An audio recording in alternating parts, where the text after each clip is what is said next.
Artis Uya Kuya melaporkan selebgram Medina Zain terkait dugaan penipuan ke Polda Metro Jaya. Hal itu dikonfirmasi langsung oleh Kombes Pol Endra Zulpan. Iya betul, ada laporannya di Polda Metro Jaya terkait hal ini ya, kaitannya dengan penipuan, kata Zulpan saat ditemui di Polda Metro Jaya Kamis, tanggal 19 Mei tahun 2022.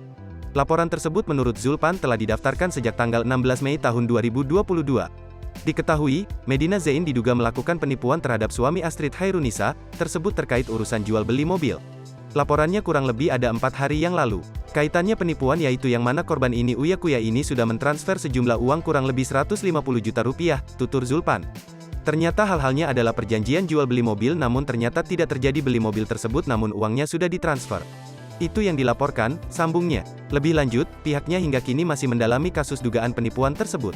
Tentu nanti akan dipelajari data-data lengkap, alat bukti lengkap nanti kami akan ungkapkan, pungkas Zulpan.